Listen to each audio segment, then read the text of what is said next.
ಇವತ್ತು ಈ ಸರ್ಕಾರ ಕಳೆದ ಚುನಾವಣೆಯಲ್ಲಿ 5 ಗ್ಯಾರಂಟಿಗಳನ್ನು ಘೋಷಣೆ ಮಾಡಿ ನನ್ನ ಹಳ್ಳಿಯ ತಾಯಂದಿರು ಸ್ವಲ್ಪ ದಾರಿ ತಪ್ಪಿದ್ದಾರೆ. ಅವರ ಬಗ್ಗೆ ಇವತ್ತು ಈ ಸರ್ಕಾರ ಕಳೆದ ಚುನಾವಣೆಯಲ್ಲಿ 5 ಗ್ಯಾರಂಟಿಗಳನ್ನು ಘೋಷಣೆ ಮಾಡಿ ನನ್ನ ಹಳ್ಳಿಯ ತಾಯಂದಿರು ಸ್ವಲ್ಪ ದಾರಿ ತಪ್ಪಿದ್ದಾರೆ.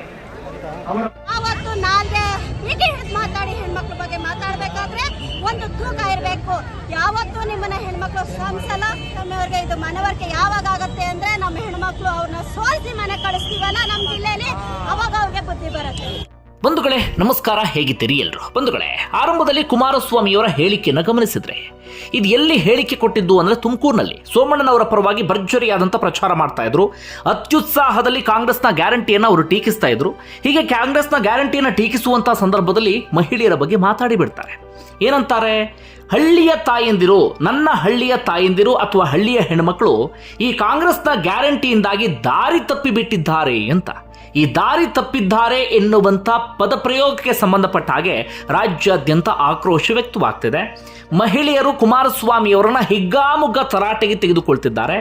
ಜೊತೆಗೆ ಕಾಂಗ್ರೆಸ್ನ ನಾಯಕರು ಕೂಡ ಸಿಕ್ಕಿದ್ದೇ ಚಾನ್ಸ್ ಎನ್ನುವ ರೀತಿಯಲ್ಲಿ ಕುಮಾರಸ್ವಾಮಿಯವರನ್ನ ಹಿಗ್ಗಾಮುಗ್ಗ ಜಾಡಿಸ್ತಾ ಇದ್ದಾರೆ. ಒಟ್ಟಾರೆಯಾಗಿ ಚುನಾವಣೆಯ ಸಂದರ್ಭದಲ್ಲೇ ಕುಮಾರಸ್ವಾಮಿ ಇಂಥದ್ದೊಂದು ಎಡವಟ್ಟನ್ನು ಮಾಡಿಕೊಂಡಿದ್ದಾರೆ. ಯಾರೋ ಜನಸಾಮಾನ್ಯರು ಈ ರೀತಿಯಾಗಿ ಹೇಳಿಕೆಯನ್ನ ಕೊಟ್ಟಿದ್ರೆ ಇದು ಹೆಚ್ಚು ಚರ್ಚೆ ಆಗ್ತಿರಲಿಲ್ಲ, ಯಾರು ತಲೆ ಕೆಡಿಸ್ಕೊಳ್ತಾ ಇರಲಿಲ್ಲ. ಆದರೆ ಕುಮಾರಸ್ವಾಮಿ ಯಾರೋ ಜನಸಾಮಾನ್ಯರು ಅಂತ ನಾವು ಸೈಡ್ ಲೈನ್ ಮಾಡೋದಕ್ಕೆ ಸಾಧ್ಯ ಆಗೋದಿಲ್ಲ. ಒಂದು ಪ್ರಮುಖ ಪ್ರಾದೇಶಿಕ ಪಕ್ಷದ ಮುಖಂಡರು, 2 ಬಾರಿ ಮುಖ್ಯಮಂತ್ರಿಗಳಾಗಿದ್ದಂಥವರು ಕುಮಾರಸ್ವಾಮಿಯವರು. ಒಂದೊಂದು ಹೇಳಿಕೆ ಕೊಡುವ ಸಂದರ್ಭದಲ್ಲೂ ಕೂಡ 100 ಬಾರಿ ಯೋಚನೆ ಮಾಡಿ ಹೇಳಿಕೆ ಕೊಡಬೇಕಾಗತ್ತೆ. ಅದರಲ್ಲೂ ಕೂಡ ಅವರ ಪಕ್ಷದ ಚಿಹ್ನೆ ನಿಮ್ಮೆಲ್ಲರಿಗೂ ಕೂಡ ಗೊತ್ತು, ತೆನೆ ಹೊತ್ತಂತ ಮಹಿಳೆ. ಹೀಗಾಗಿ ಮಹಿಳೆಯರ ಬಗ್ಗೆ ಮಾತನಾಡುವ ಸಂದರ್ಭದಲ್ಲಿ ತುಂಬಾ ಎಚ್ಚರಿಕೆಯಿಂದ ತುಂಬಾ ಹುಷಾರಾಗಿರ್ಬೇಕಾಗತ್ತೆ. ಆದರೆ ಇಂತಹ ಸಂದರ್ಭದಲ್ಲೇ ಕುಮಾರಸ್ವಾಮಿ ಮಹಿಳೆಯರ ಬಗ್ಗೆ ಅಂಥದೊಂದು ಹೇಳಿಕೆಯನ್ನು ಕೊಟ್ಟು ಕಾಂಗ್ರೆಸ್ಗೆ ಮಹಾ ಅಸ್ತ್ರ ಸಿಗುವ ರೀತಿಯಲ್ಲಿ ಅವರೇ ಮಾಡ್ಕೊಂಡಿದ್ದಾರೆ ಅಂದ್ರೂ ಕೂಡ ತಪ್ಪಾಗ್ಲಿಕ್ಕಿಲ್ಲ.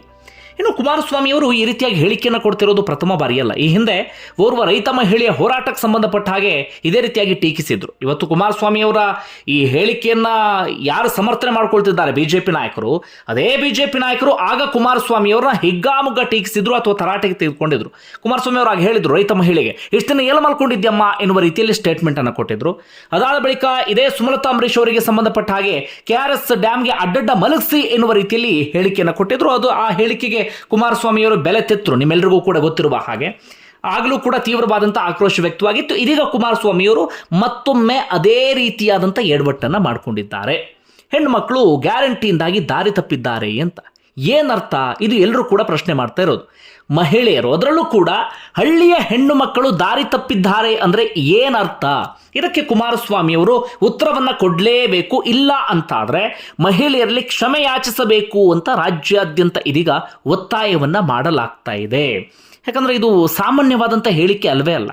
ಅದರಲ್ಲೂ ಕೂಡ ಹಳ್ಳಿಯ ಹೆಣ್ಣು ಮಕ್ಕಳು ದಾರಿ ತಪ್ಪಿದ್ದಾರೆ ಕಾಂಗ್ರೆಸ್ನ ಗ್ಯಾರಂಟಿಯಿಂದಾಗಿ ಅಂದರೆ ಸಹಜವಾಗಿ ಎಲ್ಲರೂ ಪ್ರಶ್ನೆ ಮಾಡಿಯೇ ಮಾಡ್ತಾರೆ, ಏನು ದಾರಿ ತಪ್ಪೋದು, ಯಾವ ಅರ್ಥದಲ್ಲಿ ಇಂಥದ್ದೊಂದು ಹೇಳಿಕೆಯನ್ನು ಕೊಟ್ರಿ ಅಂತ. ಇನ್ನು ಕುಮಾರಸ್ವಾಮಿಯವರ ಮುಂದೆ ಸಾರ್ವಜನಿಕರು ಒಂದಷ್ಟು ಪ್ರಶ್ನೆಯನ್ನು ಇಡ್ತಾ ಇದ್ದಾರೆ. ಪಾಯಿಂಟ್ ನಂಬರ್ 1 ಅದೇ, ಅಂದರೆ ನೀವು ಮನಸ್ಸಿನಲ್ಲಿ ಏನನ್ನ ಇಟ್ಕೊಂಡು ಬಾಯಲ್ಲಿ ಇಂಥದ್ದೊಂದು ಹೇಳಿಕೆಯನ್ನು ಕೊಟ್ರಿ ಅಂತ. ಹಳ್ಳಿಯ ಹೆಣ್ಣು ಮಕ್ಕಳು ದಾರಿ ತಪ್ಪುತ್ತಾರೆ ಅಂತಂದರೆ ಏನು ಅರ್ಥ? ದಾರಿ ತಪ್ಪೋದು ಅಂದರೆ ಯಾವ ರೀತಿಯಲ್ಲಿ ಹಳ್ಳಿಯ ಹೆಣ್ಣು ಮಕ್ಕಳು ದಾರಿ ತಪ್ಪೋದಕ್ಕೆ ಸಾಧ್ಯ? ಇದು ಮೊದಲ ಪ್ರಶ್ನೆ. ಎರಡನೇ ಪ್ರಶ್ನೆ, ಅಲ್ಲಿ ಕುಮಾರಸ್ವಾಮಿ ಅವರು ಪ್ರಸ್ತಾಪ ಮಾಡೋ ಹಳ್ಳಿ ಹೆಣ್ಣುಮಕ್ಕಳು ಅಂತಾನೆ ಹೇಳ್ತಾರೆ. ಹಳ್ಳಿಯ ಹೆಣ್ಣು ಮಕ್ಕಳ ಬಗ್ಗೆ ಕುಮಾರಸ್ವಾಮಿಯವರೇ ನಿಮ್ಮ ಮನಸ್ಥಿತಿ ಏನು ಹಾಗಾದರೆ? ಇದು ಮತ್ತೊಂದು ಪ್ರಶ್ನೆಯನ್ನು ಸಾರ್ವಜನಿಕರು ಅವರ ಮುಂದಿಡ್ತಿದ್ದಾರೆ. ಅದೇ ರೀತಿಯಾಗಿ ಮೂರನೇ ಪ್ರಶ್ನೆ, ಫ್ರೀ ಬಸ್ನಿಂದಾಗಿ ಹಾಗಾದರೆ ಹಳ್ಳಿಯ ಹೆಣ್ಮಕ್ಳು ದಾರಿ ತಪ್ತಾ ಇದ್ದಾರಾ? ಈ ಗ್ಯಾರಂಟಿ ಬಗ್ಗೆ ಪ್ರಸ್ತಾಪ ಮಾಡಿದ್ರಲ್ಲ, ಫ್ರೀ ಬಸ್ನಿಂದ ದಾರಿ ತಪ್ತಿದ್ದಾರೆ ಅಂದರೆ ಅದು ಯಾವ ರೀತಿಯಲ್ಲಿ? ಅದಕ್ಕೂ ಕೂಡ ನೀವು ಉತ್ತರವನ್ನು ಕೊಡಬೇಕಾಗತ್ತೆ. ಇನ್ನು ನಾಲ್ಕನೇ ಪ್ರಶ್ನೆ, ಮಹಿಳೆಯರು ಹೆಚ್ಚಾಗಿ ಫಲಾನುಭವಿಗಳಾಗಿದ್ದು ಒಂದು ಫ್ರೀ ಬಸ್ನಿಂದ, ಮತ್ತೊಂದು ಈ ಗೃಹಲಕ್ಷ್ಮಿ ಯೋಜನೆಯಿಂದ, ಅಕೌಂಟ್ಗೆ 2,000 ರೂಪಾಯಿ ಬರುತ್ತಲ್ಲ ಆ ಯೋಜನೆಯಿಂದ. ಹಾಗಾದರೆ ಮಹಿಳೆಯರ ಕೈಗೆ 2,000 ರೂಪಾಯಿ ಹಣ ಸಿಗುತ್ತಾ ಇರೋದ್ರಿಂದ ಆ 2,000 ರೂಪಾಯಿ ಹಣವನ್ನೇ ಇಟ್ಕೊಂಡು ಹಳ್ಳಿಯ ಹೆಣ್ಮಕ್ಳು ಹಾಗಾದರೆ ದಾರಿ ತಪ್ತಾ ಇದ್ದಾರಾ ಅಥವಾ ದಿಕ್ಕು ತಪ್ತಾ ಇದ್ದಾರಾ? ಇದು ಮತ್ತೊಂದು ಪ್ರಶ್ನೆ. ಹಾಗೆ ಮುಂದಿನ ಪ್ರಶ್ನೆ, ಒಟ್ಟಾರೆಯಾಗಿ ಮಹಿಳೆಯರ ಬಗ್ಗೆ ನಿಮಗೆ ಇರುವಂಥ ಮನಸ್ಥಿತಿ ಏನು? ನಿಮಗೆ ಗ್ಯಾರಂಟಿ ಬಗ್ಗೆ ದ್ವೇಷ ಇದೆಯಾ ಅಥವಾ ಮಹಿಳೆಯರ ಬಗ್ಗೆ ಏನಾದರೂ ದ್ವೇಷ ಇದೆಯಾ? ಈ ರೀತಿಯಾಗಿಯೂ ಕೂಡ ಒಂದಷ್ಟು ಪ್ರಶ್ನೆಯನ್ನು ಮಾಡಲಾಗ್ತಾ ಇದೆ. ಒಟ್ಟಾರೆಯಾಗಿ ಚುನಾವಣೆಯ ಸಂದರ್ಭದಲ್ಲಿ ಕುಮಾರಸ್ವಾಮಿಯವರು ಇಂಥದೊಂದು ಹೇಳಿಕೆಯನ್ನು ಕೊಟ್ಟರಲ್ಲ, ಈ ಹೇಳಿಕೆಗೆ ಸ್ಪಷ್ಟವಾದಂಥ ಉತ್ತರವನ್ನು ಕೊಡಲೇಬೇಕಾಗತ್ತೆ. ದಾರಿ ತಪ್ಪೋದು ಅಂದರೆ ಏನರ್ಥ ಅನ್ನೋದಕ್ಕೂ ಕೂಡ ಕುಮಾರಸ್ವಾಮಿಯವರು ಕ್ಲಾರಿಟಿಯನ್ನು ಕೊಡಬೇಕಾಗತ್ತೆ. ಜೊತೆಗೆ ತಾವು ಕೊಟ್ಟಂಥ ಹೇಳಿಕೆಗೆ ಕುಮಾರಸ್ವಾಮಿಯವರು ಕ್ಷಮೆ ಯಾಚಿಸಲೇಬೇಕಾಗತ್ತೆ ಅನ್ನೋದು ಈಗ ಸದ್ಯ ಎಲ್ಲ ಕಡೆಗಳಲ್ಲೂ ಕೂಡ ಹೋರಾಟವನ್ನು ಮಾಡ್ತಿರುವಂತಹ ಮಹಿಳೆಯರ ಮಾತು. ಜೊತೆಗೆ ಕುಮಾರಸ್ವಾಮಿ ವಿರುದ್ಧ ಆಕ್ರೋಶವನ್ನು ಹೊರಹಾಕ್ತಿದ್ದಾರೆ. ಇನ್ನು ಈ ಹೇಳಿಕೆ ವಿಚಾರಕ್ಕೆ ಬರೋದಾದರೆ, ಗ್ಯಾರಂಟಿ ಬಗ್ಗೆ ಕುಮಾರಸ್ವಾಮಿಯವರಿಗೆ ಅದೆಂಥದ್ದೇ ದ್ವೇಷ ಇರಲಿ ಅಥವಾ ಎಂಥದ್ದೇ ಟೀಕಿಸಬೇಕು ಎನ್ನುವಂಥ ಮನಸ್ಥಿತಿಯಲ್ಲಿ ಟೀಕೆಯನ್ನು ಮಾಡಲಿ. ಯಾಕಂದರೆ ಗ್ಯಾರಂಟಿಗೆ ಸಂಬಂಧಪಟ್ಟ ಹಾಗೆ ಪರ ವಿರೋಧ ಎರಡೂ ರೀತಿಯಾದಂಥ ಚರ್ಚೆ ಸಾರ್ವಜನಿಕ ವಲಯದಲ್ಲಿ ನಿರಂತರವಾಗಿ ನಡೀತಾ ಇದೆ. ಅದು ಕುಮಾರಸ್ವಾಮಿಯವರು ಕೂಡ ಗ್ಯಾರಂಟಿಯ ಪರವಾಗಿ ಬೇಕಾದರೂ ನಿಂತ್ಕೊಳ್ಬಹುದು ಅಥವಾ ಕಟುವಾಗಿ ಟೀಕಿಸ್ತೀನಿ ಅಂದರೆ ಕಟುವಾಗಿ ಟೀಕಿಸಲೂಬಹುದು. ಅದಕ್ಕೆ ಅವರಿಗೆ ಪೂರ್ಣವಾದಂಥ ಸ್ವಾತಂತ್ರ್ಯ, ಹಕ್ಕು ಎಲ್ಲವೂ ಕೂಡ ಇದೆ. ಆದರೆ ಗ್ಯಾರಂಟಿಯನ್ನು ಟೀಕಿಸುವಂಥ ಸಂದರ್ಭದಲ್ಲಿ ಅದರಲ್ಲೂ ಹೆಣ್ಮಕ್ಳನ್ನ ಹೇಳ್ಕೊಂಡು ಬಂದು, ಅದರಲ್ಲೂ ಕೂಡ ಹಳ್ಳಿಯ ಹೆಣ್ಮಕ್ಳನ್ನ ಹೇಳ್ಕೊಂಡು ಬಂದು ದಾರಿ ತಪ್ಪಿದ್ದಾರೆ, ದಿಕ್ಕು ತಪ್ಪಿದ್ದಾರೆ ಅಂದರೆ ಏನರ್ಥ? ಅದು ಸಿಗುವಂಥ ಗೃಹಲಕ್ಷ್ಮಿ 2,000 ರೂಪಾಯಿಯಿಂದ ಫ್ರೀ ಬಸ್ನಿಂದಾಗಿ ಹಳ್ಳಿಯ ಹೆಣ್ಮಕ್ಳು ದಾರಿ ತಪ್ಪು ಹೋಗಿಬಿಡ್ತಾರೆ ಅಂದರೆ ಅದಕ್ಕೆ ಏನು ಉತ್ತರ ಕೊಡಬೇಕು ಅನ್ನೋದು ಗೊತ್ತಾಗ್ತಾ ಇಲ್ಲ. ಯಾಕಂದರೆ ಹಳ್ಳಿಯ ಹೆಣ್ಮಕ್ಳು ದುಡಿಮೆ ಮಾಡ್ತಾರೆ, ಅವರಿಗೂ ಕೂಡ ಬೇರೆ ಬೇರೆ ರೂಪದಲ್ಲಿ ಒಂದಷ್ಟು ಹಣವೂ ಕೂಡ ಬರುತ್ತೆ. ಮಹಿಳೆಯರ ಕೈಗೆ ಹಣ ಸಿಕ್ಕಿದ ಮಾತ್ರಕ್ಕೆ ಅವರು ಹಾಗಾದರೆ ದಾರಿ ತಪ್ಪಿ ಬಿಡ್ತಾರಾ? ಅದರಲ್ಲೂ ಕೂಡ ಹಳ್ಳಿಯ ಹೆಣ್ಮಕ್ಳು ಅವರು ತಮ್ಮದೇ ಆದಂಥ ಸ್ವಾಭಿಮಾನದ ಬದುಕನ್ನು ಕಟ್ಕೊಂಡಿರ್ತಾರೆ, ತಮ್ಮದೇ ಆದಂಥ ರೀತಿಯಲ್ಲಿ ಜೀವನವನ್ನು ಸಾಗಿಸ್ತಿರ್ತಾರೆ. ಬದುಕು ಏನು ಅನ್ನೋದನ್ನು ಬಹಳ ಚೆನ್ನಾಗಿ ಅರ್ಥಕೊಂಡಂಥವ್ರು ಅಂದರೆ ಹಳ್ಳಿಯ ಹೆಣ್ಮಕ್ಳು.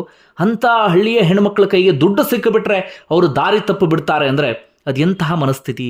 ಸಹಜವಾಗಿ ಪ್ರತಿಯೊಬ್ಬರು ಕೂಡ ಪ್ರಶ್ನೆ ಮಾಡಲೇಬೇಕಾಗತ್ತೆ, ವಾಯ್ಸ್ ರೈಸ್ ಮಾಡಲೇಬೇಕಾಗತ್ತೆ. ಯಾಕಂದರೆ 2 ಬಾರಿ ಮುಖ್ಯಮಂತ್ರಿಗಳಾಗಿದ್ದಂಥವರು, ಮುಂದೆ ಕೇಂದ್ರ ಸಚಿವರಾಗುವಂಥ ಕನಸನ್ನು ಕಾಣ್ತಿರುವಂಥವರು ಕುಮಾರಸ್ವಾಮಿ. ಅವರ ಬಾಯಿಂದ ಯಾವುದೇ ಕಾರಣಕ್ಕೂ ಇಂಥದ್ದೊಂದು ಹೇಳಿಕೆ ಬರಬಾರದಿತ್ತು.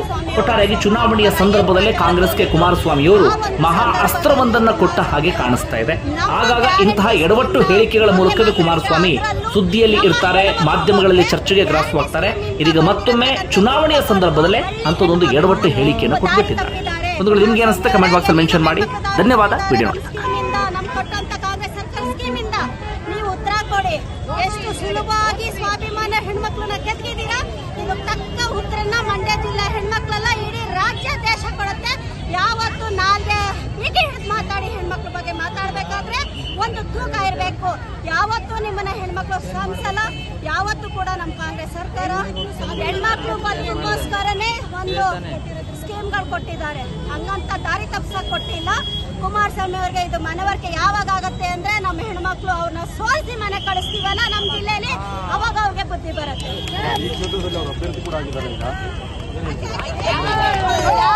ಕಾರಣಕ್ಕೂ ಅವ್ರಿಗೆ ಹತಾಶರಾಗಿ ನಮ್ಮ ಹೆಣ್ಮಕ್ಳ ಬಗ್ಗೆ ಕೇಳ್ತಿದ್ದಾರೆ. ಗ್ಯಾರಂಟಿ ಸ್ಕೀಮ್ ಇಂದ ಹೆಣ್ಮಕ್ಳು ಎಲ್ಲಿ ಓಟ್ ಕೊಡ್ತವೆ ಅಂತ. ಆ ಹತಾಶೆ ಇನ್ನ ನಿಮ್ಗೆ ಮುಂದುವರಿಯಲಿ. ಆ ಹತಾಶೆ ಹೆಂಗಿದ್ರು ನಿಮ್ದು ಜೂನ್ 4ನೇ ತಾರೀಕು ಏನ್ ರಿಸಲ್ಟ್ ಇದೆ ಅಲ್ಲಿ ನೋಡ್ಕೊಳ್ಳಿ. ನಮ್ಮ ಸ್ವಾಭಿಮಾನ ಹೆಣ್ಮಕ್ಳು ಯಾರು ಕೂಡ ಬಿಜೆಪಿ ಆಗ್ಲಿ ತಾಲೂಕಾಗ್ಲಿ ಓಟ್ ಕೊಡಬಾರ್ದು. ಇದು ರಾಜ್ಯಾದ್ಯಂತ ಇದು ಸ್ಟ್ರೈಕ್ ನಡೆಯುತ್ತೆ. ಇನ್ನೊಂದ್ಸಲ ಹೆಣ್ಮಕ್ಳ ಬಗ್ಗೆ ಮಾತಾಡೋದು ಕೂಡ್ದು. ಅವ್ರು ಪ್ರತಿ ಸರಿ